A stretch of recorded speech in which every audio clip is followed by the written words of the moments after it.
Hello, everybody, and welcome into the Sportscaster and Her Son, where sports bridges the gap between the generations. I'm your co-host, Peggy Jason, 12-time Emmy Award-winning sportscaster from ESPN Radio here in Chicago. I'm the mom, I'm the sportscaster, and I'm the baby boomer. I'm your other co-host, Jason Conander. I'm going to be a senior at the University of Texas at Austin. There I participate in student television. I've also been doing a little blogging on my Substack, but happy to be here, Mom. Knock some stuff off my desk. Talk about what is a not so awesome topic. There are times we typically have fun with our show. Absolutely. But this is not one of those times. This is one of those episodes where the dynamic of mother and son hosting a podcast really come into play, because it's a topic that we would talk about at home over dinner. We would talk about this before you left for college. We would talk about this before you actually pledged a fraternity. And I'm talking about the shocking and the disturbing hazing scandal that has unfolded at Northwestern University. Head coach Pat Fitzgerald, a star player and coach for 17 years, oversaw a program that, as it turns out, is alleged to have been knee-deep in hazing for quite some time now. Allegations of hazing that included some very disturbing incidences that were sexual in nature as well. And now some brave men and women, former athletes from Northwestern, are coming forward and filing some lawsuits against the university. It's very tough to talk about this, Jason. Yeah, absolutely. And I think that it really opens up the eyes of everybody to what could be going on in not just college sports, but in all sports across the country, youth sports, college sports, professional sports. There has been this sort of stigma, this response to this from a small crowd of people that this is very typical hazing, and it might be very typical hazing. And I think that if this is typical hazing, then that's the entire issue. If this is deemed as, not that unordinary by other athletes or, by people who see themselves in these football circles, then that's the issue in of itself. And I think that the way that this is all unraveled at Northwestern has been pretty reflective of this. It started with the football program. It was, just a little Friday news dump where the athletic director tried to, dump off this 2-week suspension for Pat Fitzgerald. And then you see a little domino effect. Some more stories come out. And then the baseball program's involved. And now this week, the volleyball program is involved. And so I think that whole domino effect that we're seeing with Northwestern reveals that it was allegedly institutional failure that allowed this to happen. And I don't think Northwestern is very unique from other schools across the country if this is typical hazing.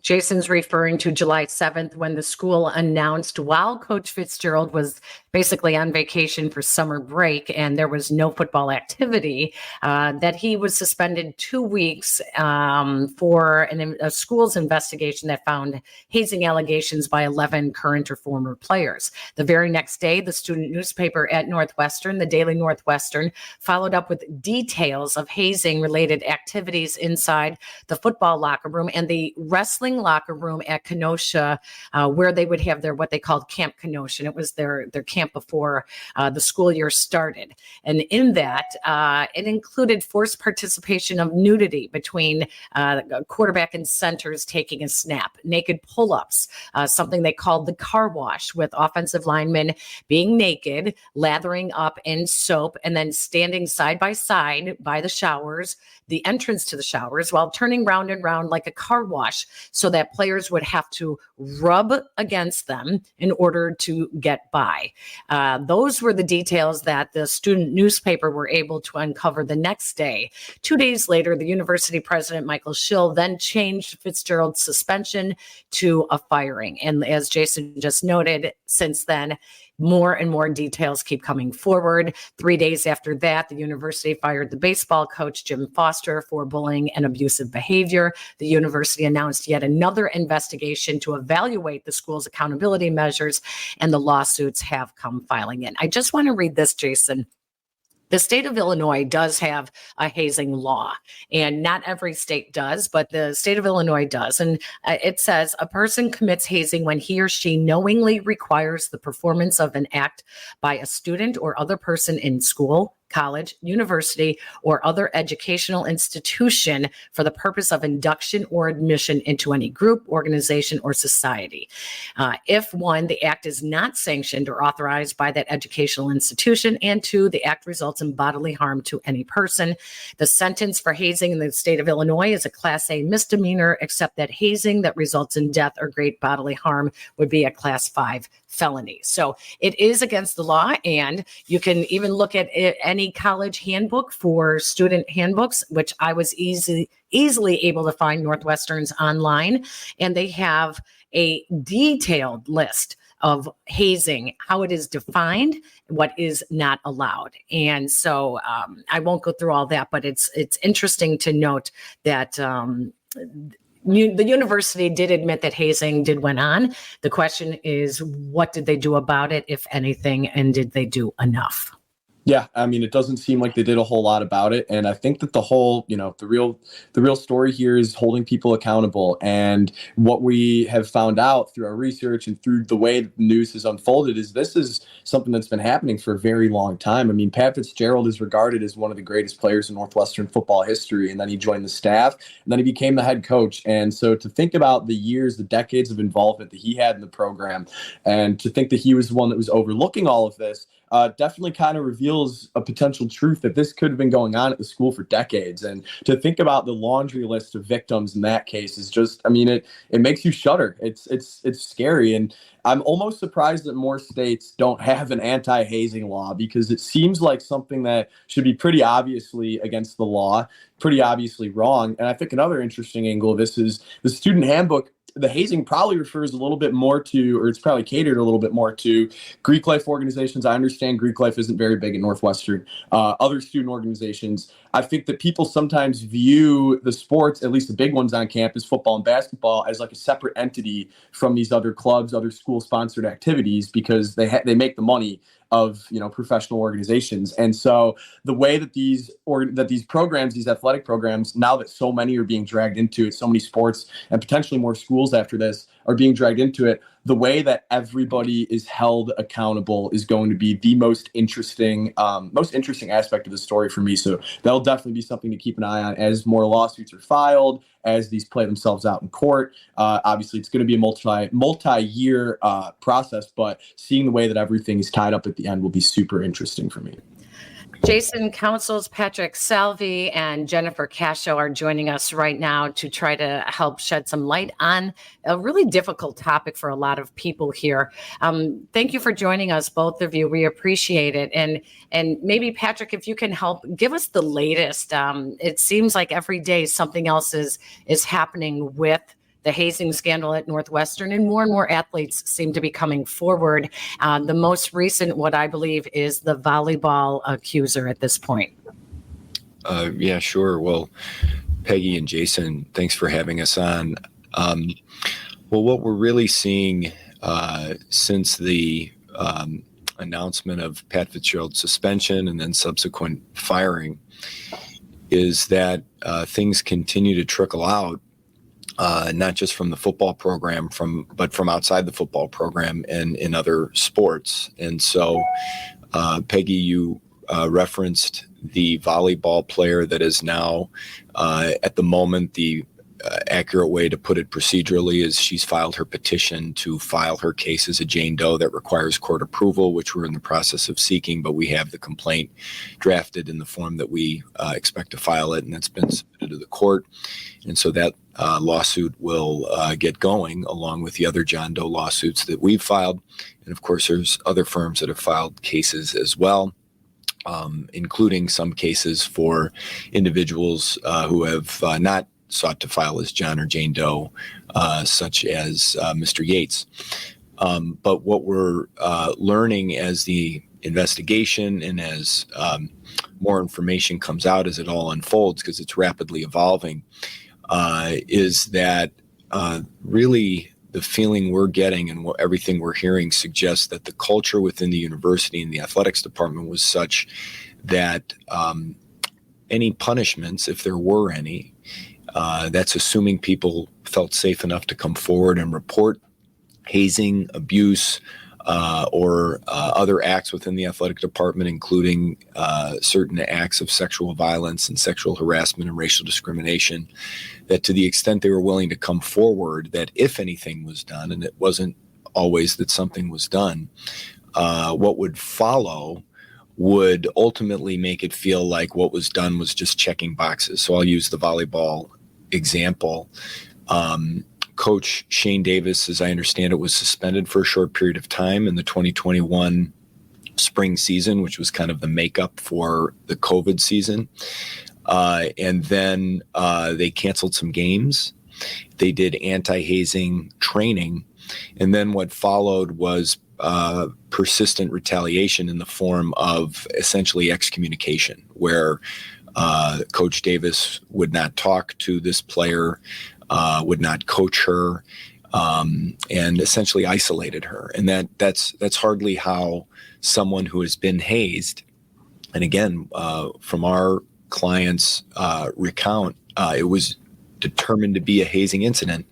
That's not how coaches should behave. And if that's how they behave after a hazing incident, then what does the athletic department do? In this case, Dr. Gregg renewed his contract in December, January of 2021, and said very glowing things about him in the press when doing so. And so that entire story, I think, is emblematic of what we see in other programs, as I understand it, back before 2010. A few years before that, I believe there was a serious issue with the women's soccer team. There's the issue with the cheerleading team that came out a couple of years ago with a lawsuit that was filed alleging sexual misconduct by prominent alumni and folks within the university. We, of course, know about football. Now there's volleyball. The baseball coach was fired. There are so many stories here, and it's not just smoke. There's clearly a fire that needs to be put out. I wanted to clarify something that I've heard a lot of people talking about this recently, and specifically with the volleyball player, as to why running suicides could be considered hazing. And in this case, if I have this wrong, it was used as punishment for contracting COVID, and she had to run the suicides, which is what we all called them back in the day. They don't call them that anymore. And every time she got to the line, she had to dive like a volleyball player does, had to dive to the line. But she needed to seek medical attention afterwards. She was humiliated doing this in front of the coaches, the training staff, and her teammates. And whereas some people wonder, well, why is this considered hazing? I did look up in the Northwestern University Student Handbook, and it's pretty specific as to what hazing is, and it includes quite a few things, which includes any strenuous physical activity that is expected or inflicted upon another, including calisthenics, physical training as punishment, anything that is physical abuse upon each other, and it does include this with coaching. So at what point, Patrick, are we talking about coaches using something to, I don't know, I guess, motivate an athlete and try to get them to become more disciplined? And when is that stepping over the line and becoming hazing? I think it steps over the line when the purpose really has nothing to do with conditioning or improving performance, but rather embarrassing, humiliating, and in this case, allowing it to go on to the point of physical injury. And so I think if people, as we're able to tell this story more fully, people will appreciate it better. But in essence, what our client was made to do, run suicides across 3 volleyball courts that has multiple lines. At every line, dive on the ground. And when she would dive on the ground after, and this went on for a very, very long period of time, to the point where, as I understand it from a report that came out from NU, I think it's a website. It's the NU sports.com and Insider. Yeah. Insider. And they had talked to other athletes in the volleyball program that witnessed it, that she was, vomiting, crying. She was bleeding from her elbows, her knees, her wrists, required medical attention, certainly an extremely humiliating, an embarrassing event. And it wasn't an isolated event. Other instances that preceded are described in the complaint. And of course, we don't describe every last shred of evidence in a complaint. That's not how complaints work. And evidence will be gathered throughout litigation, and we expect more to come. And then, of course, the retaliation afterwards. So you really have to look at the whole picture. And when you look at it, this wasn't an effort by a coach to say, we need to be more disciplined, we need to be in better shape, and here's how we're going to do it. That's coaching. This was hazing. This was abuse. And our client in her, at the time, early 20s, a young person who's trying to fit in on the team, get playing time, be accepted, and this is how she's treated by her coach. It's not right. And it needs to be rooted out of the sports culture. If I can just add one last thing, before Jason, I know, has some questions for you, Jennifer, as well. Patrick, then, the fact that the school, that Northwestern, did open an investigation after the volleyball player complained, was that not enough? Was it not enough what they did or did not do? How does that happen? Like, it's different because it appears that in football, there was no investigations that was opened, but in the volleyball case, she did all the right things, and she opened up a case. There are ways for university athletes where all they have to do is go online and click a little link that says, I have a complaint. She also went to the athletic director as well and complained about, and they did some hazing training. They did some sensitivity type of training with the volleyball program. So was that not enough what the university did in this case? Well, first of all, it shouldn't happen to begin with. But beyond that, first, I think it's worth pointing out that she didn't personally report this. She sought medical attention, and it was someone who observed her in that setting that reported it because of how concerning it was that a player would arrive in that shape. And, like I imagine, like any medical history, you describe what happened. And so it was reported like that. So it of course, shook someone enough to figure they ought to report it on her behalf. She did later seek out a conversation with the athletic director, Dr. Gregg. And as it's described to us, essentially, it was, again, checking boxes without really doing what is necessary to ensure that this isn't part of the Northwestern sports culture. And what I mean by that is, how was there not checking in with our client, checking in with the coach or the coaching staff or the rest of the players after the hazing incident to ensure that which was trained was actually being done? It wasn't. We know it wasn't. And then his contract was renewed in January of the 2021 timeframe, indicating that the athletic department didn't really care that this had happened to our client. So, Jennifer, I want to get your perspective here a little bit. I thought that Patrick said something really interesting, not in the last question, the question before, when he said that it's clear that this isn't just smoke. There's an actual story here. Do you guys feel like, you have the gist of all of this, that most of the meat of the story is out? Or are you guys anticipating in a way that there's still going to be a good amount of people coming forward, not just from the teams where there have already been accusations, but from teams maybe who haven't been involved yet in the investigation? Yeah, I mean, based on what we know, I think this is going to expand far beyond football and volleyball. So, the information that we have really does lead us to a well-established conclusion that this spans across genders and sports and time periods as well. The information that we have really leads us to understand that, this predated the football players who have complaints on file. It predated the volleyball player. And this has been really a long-standing institutional issue that really does span decades. And part of that too, a huge problem with that is when you look at this really spanning decades, is there generations of athletes who were promised a safe place. Part of them coming to the university was based upon an inaccurate understanding that they were going to be in a safe place, that they were going to be treated with respect, with dignity, that they were going to have this opportunity to pursue an athletic career, an academic career, in a safe environment. And that was absolutely not the case. And we will see this expand far beyond volleyball and football. Expanding the picture a little bit more here, something that I'm also curious about is there's been like a little group of people whose response to the allegations has been, oh, well, this doesn't seem like that uncommon from typical hazing.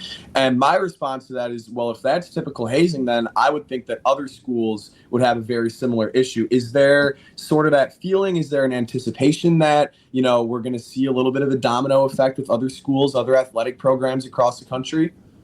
Yeah, I think that is what we're going to see. Without going into specifics, I think that ultimately what we're going to see in the coming weeks and months is that more student athletes from other universities who've experienced very similar things are going to have probably a moment where they say, if this is happening at Northwestern, and if this is something that people are finally having an opportunity to report, they're going to reflect on what they've been through, and they're going to say, this is a problem. This is something that we've experienced at our universities too. We were taught that it was normal. We were taught that it's something we need to deal with. And I think there is going to be a rude awakening amongst universities. I think this is a big problem that's gone on for too long and across the country. And I think that there really are generations of athletes who have been dealing with the trauma of what they went through. And I do think it's going to be kind of a watershed moment for collegiate athletes. And, one of the things that I hope happens, and probably jumping ahead to some of your questions, but, what we need to see is we do need to see the NCAA actually start waking up and paying attention to this.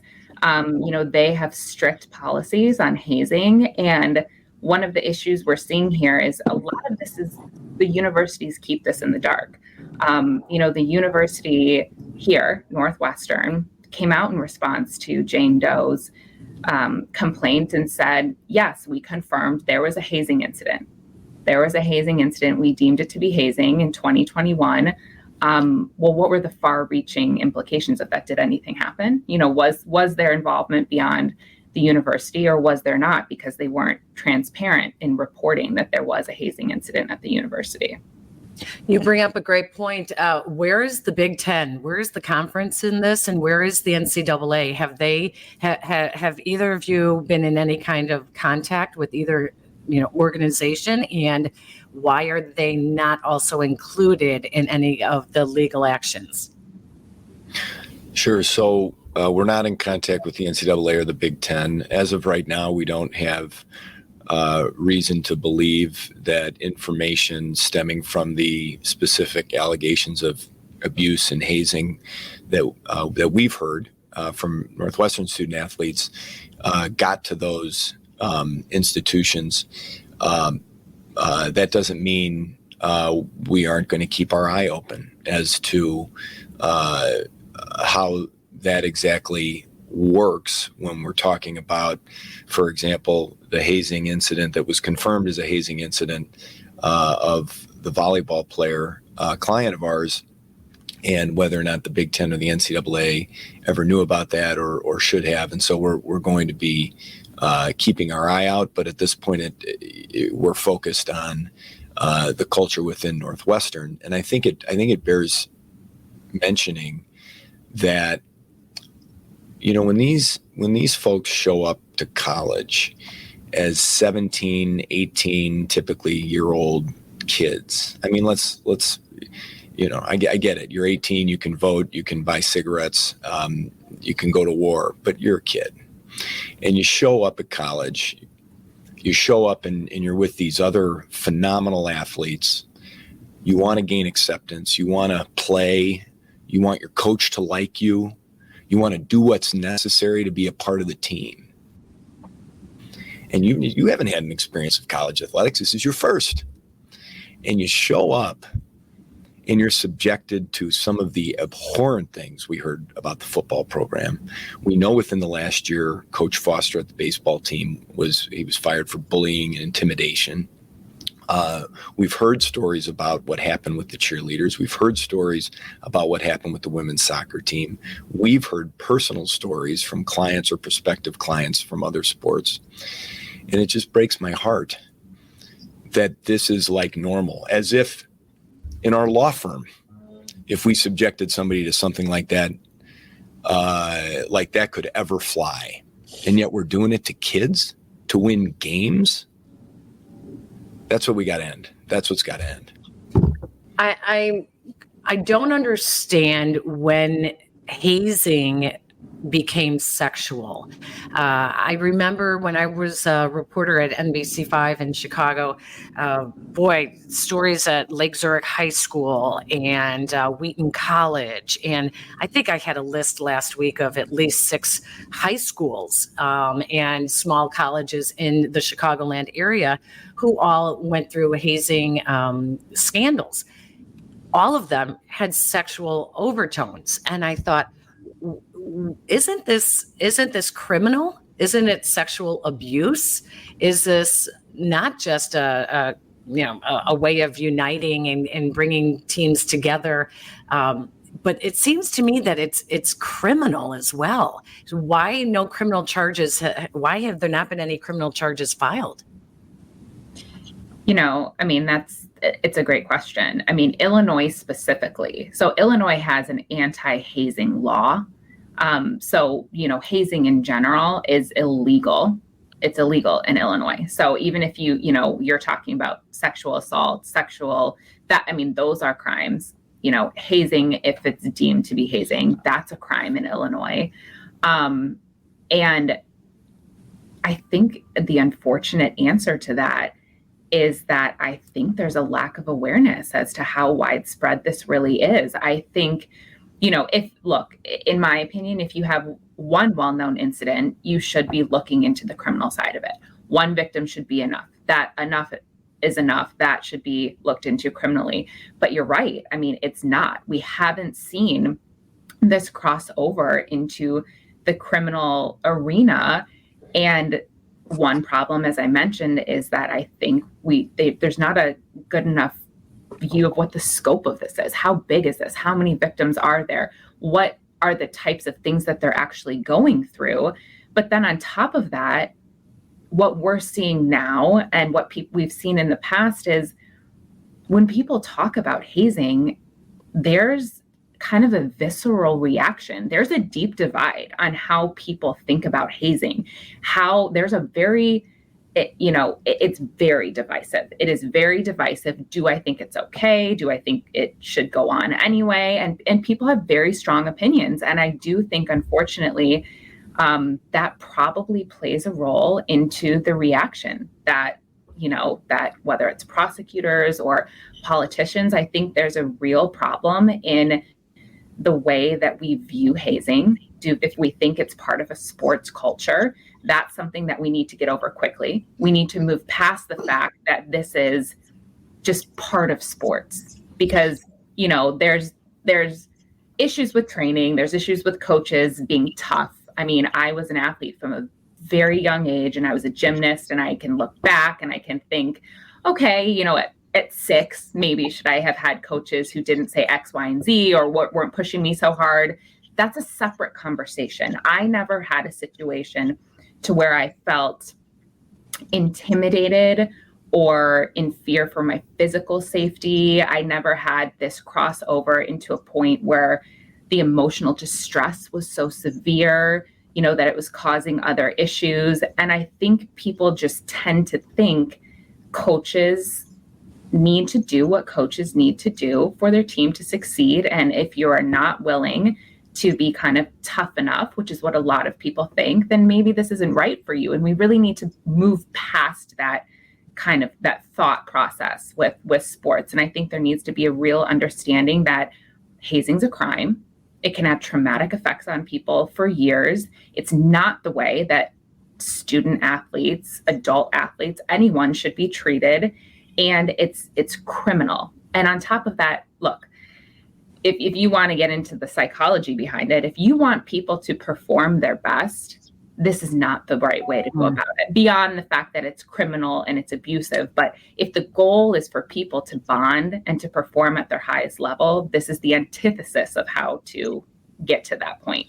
And I just, to echo what you're saying, Jennifer, I had one parent when I was doing an investigation story into hazing. I had one parent tell me, well, boys will be boys. They're 18-year-old boys. And, that's just, what they do. You just got to let that go. But then when we hear, Lloyd Yates say that, there are guys who are having some suicidal thoughts, then that's a problem. That breaks your heart at that point. And that's when I always say parents need to be involved and keep your eyes open and listen and talk to your kids. Jason, much like I talked to you before you went off to college and were going to join a fraternity. And I said, we had a very frank discussion over what kind of hazing might go on in joining a fraternity. And unfortunately, not all parents are having that. And even if you are having the conversation, the kids may still want to be a part of this group so badly, they're going to do anything anyway. So I just wanted to echo that. Go ahead, Jason. Yeah. So my last question, and either of you guys could take this, is, outside of litigation money, what does justice look like for the accusers here? What does, for such a horrible story, such horrible accusations, what does a happy ending, what does justice look like for these people who allegedly went through such horrible abuse and hazing throughout their time at Northwestern? So, certainly it's a civil lawsuit, and you mentioned the prospect of potentially civil damages, money damages. And to me, that's part of the whole process is, like I always tell my son, if he does something wrong, you got to do a few things. You have to say you're sorry and mean it. You have to see how you can make it right. So how you can fix it. And then you don't do it again. So we haven't really heard an apology. Not sure one's coming, but time will tell. Making it right, fixing it, making up for the harms, that's monetary damages. And then never doing it again, the end of this litigation won't be the last chapter of this story. We talk to people that, despite their experiences, still have this deep love and fondness for Northwestern as a university. And yet they're suing not to destroy its reputation, but actually quite the opposite, to restore its reputation. And so it's going to require Northwestern to take a very serious look at this problem. And I hope every institution does, make sure that their house is clean and ensure that not just the policies and procedures and what you have in place written down on a piece of paper exists. That's important, but that you really mean it and that true consequences exist when they're violated. Not slaps on the wrist, sweep it under the rug, move on, keep it quiet, let's not talk about that anymore. But rather, if something happens, nip that in the bud, do what's necessary to ensure it doesn't happen again, and take it very seriously every single instance. Because if you do that, over time, your culture improves. I think what happened at Northwestern is it was allowed so much over time, and it ultimately became ingrained in the culture in various respects, and sweeping it under the rug became the thing to protect the university brand, that now here we are, where the fabric of reality had previously been stretched to its breaking point, and now it's coming back together. The truth is coming out. People are coming forward, and hopefully that ultimately leads to healing. So I think all of that goes towards helping our clients and others recover from the abuse they've suffered. I think we do need to point out that Pat Fitzgerald, the football coach who was fired from Northwestern, through his attorney, Dan Webb, has denied the allegations and has denied knowing about it. So I'm curious, are you confident that you can prove that he did know that the hazing was going on, or that he or any assistant coaches actually took part? I do.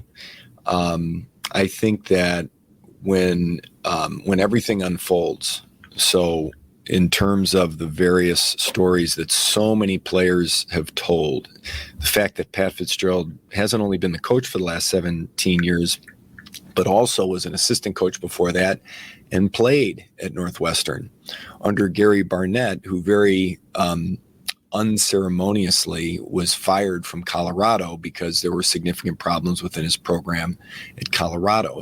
And so I wonder if there's some connectivity in that regard. And so the idea that Pat Fitzgerald would know everything that every coach of a major football university and a Power 5 conference knows about their players, how many calories they're taking, how many bench press, everything, all the minute details that they monitor, that he was unaware of hazing. I find it very hard to believe. And I do know from some clients that some of the hazing took place out on the practice field. It wasn't all in the locker room. And again, I'm not talking about you're not in good enough condition to play, so we need to get you in better condition. I'm talking about things done for the purpose of humiliation, hazing. So public statements are one thing, but how evidence unfolds in a lawsuit through written discovery, emails, other documentation, depositions, that's the evidence. And I do feel confident we'll be able to prove that Pat Fitzgerald knew about a lot of this.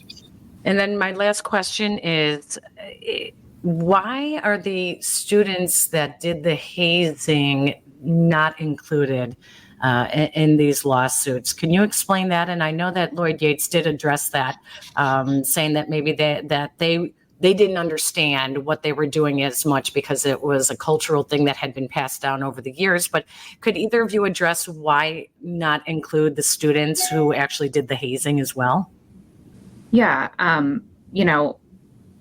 it's complicated as to, when we're looking at this kind of culture of allowing hazing to go on, one of the complicated dynamics is, the students who participated in the hazing, more likely than not, were also victims of hazing themselves. And it's kind of a cyclical environment where unfortunately we see, there's that statement, hurt people, or the abused become the abusers. And here what we're focused on is what was allowed by the institution. What were the systemic issues that this athletic department and this institution allowed to go on?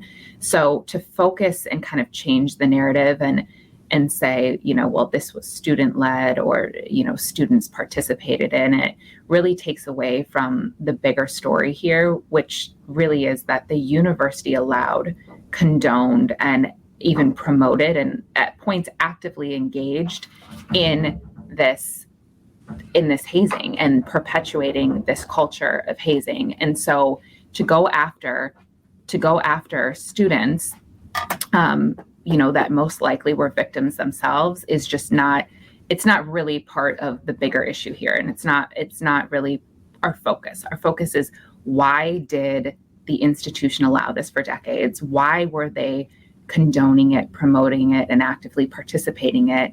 And what we've really come to hear, and you heard this from Mr. Yates as well, is, those same people who could have participated in this had been abused themselves. Mm-hmm. And so it's really the cycle of abuse that the institution allowed that we're really focusing on here.